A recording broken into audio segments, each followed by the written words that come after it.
What's up, everybody? Ryan Thomas back on the podcast, the Thomas Take Sports Podcast, and I hopped on here originally, and for whatever reason, I've just had some technical issues, so I want to hop back on and say I am on for good for this episode of the Thomas Take Sports Podcast, a very unplanned episode of the Thomas Take Sports Podcast. Today was opening day of the 2018 MLB season. I almost said NFL.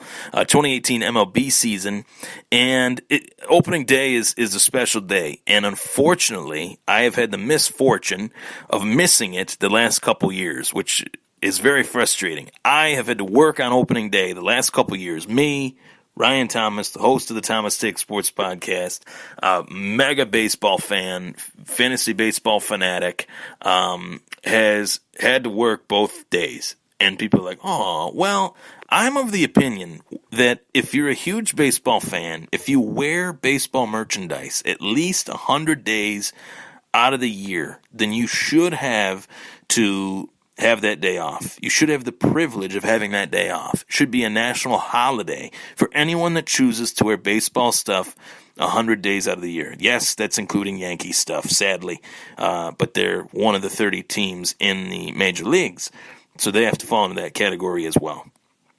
If you do wear any MLB team's merchandise, you do get the day off. It is absolved as a national holiday, celebrated as a national holiday. So here I am back again on the podcast and just frustrated that I missed today's game, watched the majority of it, but missed some of it, some of the nitty-gritty of it that I want to talk about, but, watched the highlights of and became very frustrated tonight. So I want to hop on here and talk about the debacle that was the opening day game between the Boston Red Sox and the Tampa Bay Rays. Now, I want to let it be known, I'm an avid Boston Red Sox fan, and I was really upset that I lost the chance to watch the game today in its entirety from start to finish due to the fact that I had to work today. And really, I could miss a Bills game, and I hate it. I really hate missing a Bills game. I request off Sundays. I do not work on Sundays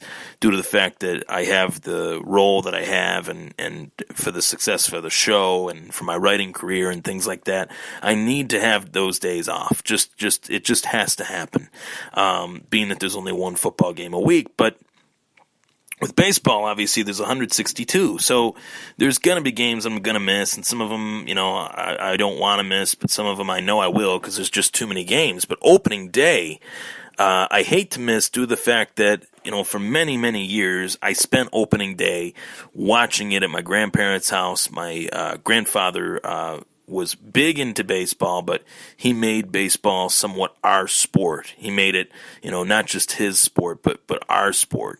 And I would go over there, watch the games and stuff like that. And it's tough now not watching the games because I know that if he was here, I would have found a way to watch it. And he was kind of my motivation to watch a game due to the fact that he was such a huge fan and he was so into it. And he was a baseball coach for not 10, not 15, not 20, not 25, not 30, not 35, but a little bit more than 35 years. Meanwhile, he had 9 kids of his own that he had to provide for. So, just a man that I've always had a lot of respect for, and I was really blessed to have someone like that in my family for the years that I did. And, I lost him when I was 16 years old, and it doesn't get any easier. It's about to be 10 years since he passed, and doesn't get any easier, as I get older and I've accomplished the things that I've accomplished and, talked to the people that I've talked to and seen the things that I've seen. I do wish, time and time again I could talk to him about it, but I know, people say, oh, well, he's watching, but, that only lasts so long, to where you actually want to, talk to the person and have him talk back to you, knowing that day eventually will come. But, for now, that day's not going to come. And that's tough. But that's one of the reasons why I really get frustrated when I miss opening day in particular, because opening day was such a big day for me and my grandfather growing up. So, today it was frustrating that I missed it. I really didn't want to miss it. But I did, and in some ways, he would probably be glad that I missed it because the game was going great, 4-0. The eighth inning starts, and then everything just turns to crap. And the Boston Red Sox bullpen, Joe Kelly in particular, who has been terrible since they brought him in, really let the cat out of the bag. Just let everything just completely fall apart. And I'm not putting the blame on one man. I'm putting the blame on a lot of people.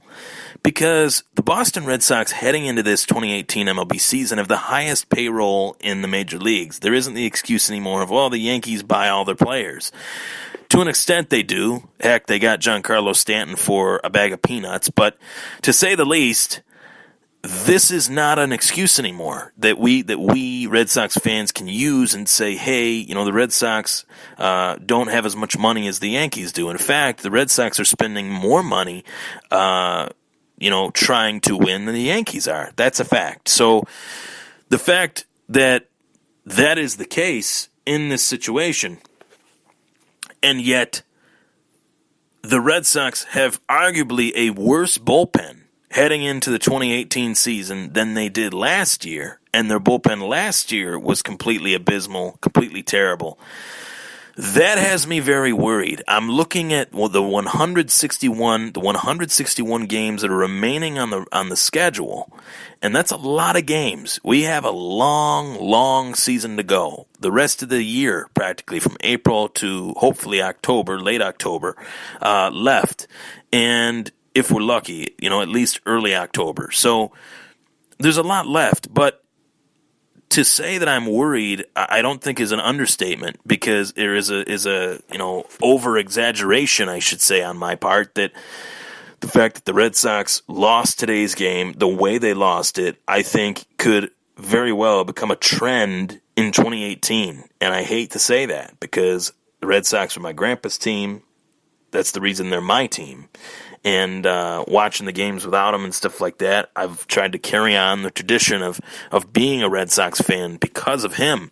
And I hate to say, hey, the Red Sox aren't going to be good this year, but I have my worries on that. There's a stacked group of teams in the American League.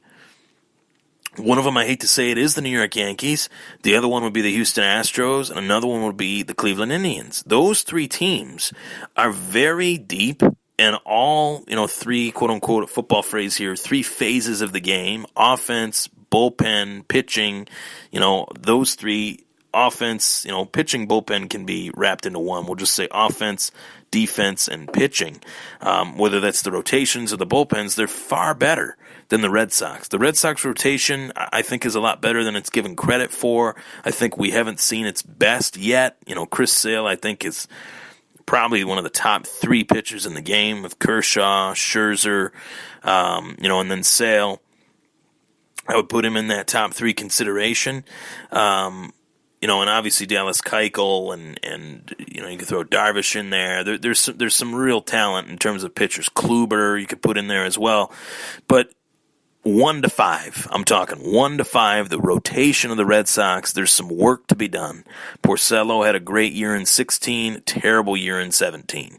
What are we going to get out of him in 2018? The jury is out. The jury is very much out. Eduardo Rodriguez has an injury.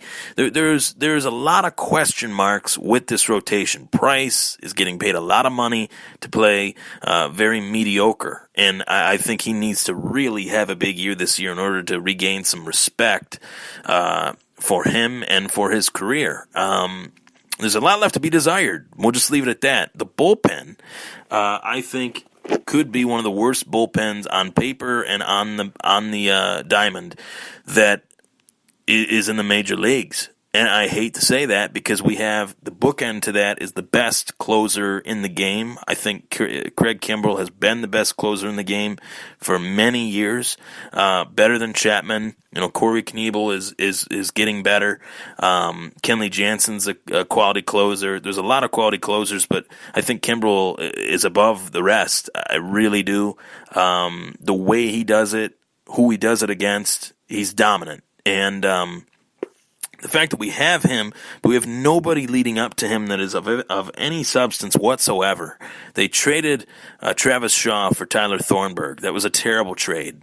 Awful trade. Thank God, they have Devers, and Devers played really well, but Travis Shaw was a linchpin third baseman that they could have used to build around. Maybe even put him at first. We wouldn't have this issue with Hanley Ramirez needing, another year, another 497 or 96 plate appearances or whatever it is in order for him to get his money that we're avoiding paying him. We're going to try to avoid paying him that money.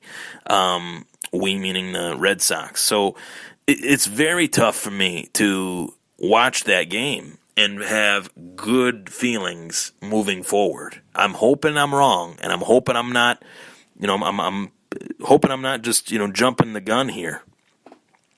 I hope I am jumping the gun here, I should say, being that this was opening day. But to say that I'm not worried would be an understatement. I think this could be a trend in 2018. The Red Sox talented lineup. The fact they got J.D. Martinez was fantastic. Awesome addition.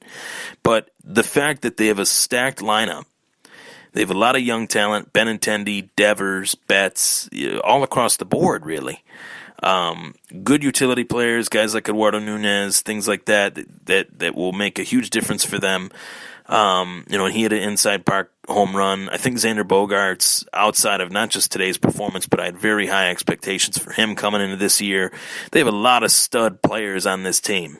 And that's all well and good, but the rotation is probably 2-3 deep at best. And, Pomeranz had a great year, but that's the thing. You have to pick which three you think are the best. I'd say Sale, Price, and Pomeranz are the three best pitchers. Porcello has shown great potential to be great with his Cy Young winning season in 2016. 2017, though, not so great, as I mentioned earlier. So then you look to the bullpen, and there's just not much there. There's just really not much there. So I don't know. I am scared in terms of their bullpen. I think that that's a major problem because the Yankees' bullpen's solid. Cleveland's got a solid bullpen that knocked the Red Sox out of the playoffs a couple years ago in 2016. The Astros are the Astros. I think that they are well deserving of being the favorite this year in the 2018 season to win it again with the team that they have, the depth that they have, the position players that they can move around in many different spots. It's a huge advantage to a Major League Baseball team when you have players that you can move around and use in every which way you can think of. So as a Red Sox fan, I hate to admit it, but I am a little worried. Today's game was not one that had me jumping up and down to see the next one. And I'll just say that. It just did not. I am a little bit worried after that first game to watch the next one, and I almost wish, I'm thankful that I missed it. I'm thankful that I missed the majority of it. I saw the good parts, the parts that I needed to see, but I just want to be able to sit down in my own house, watch an opening day game from start to finish. That's what I want. I haven't had that experience in like 3 years. So I'm Ryan Thomas. That was the Thomas Take. Why I am a little bit worried as a Boston Red Sox fan. Take care.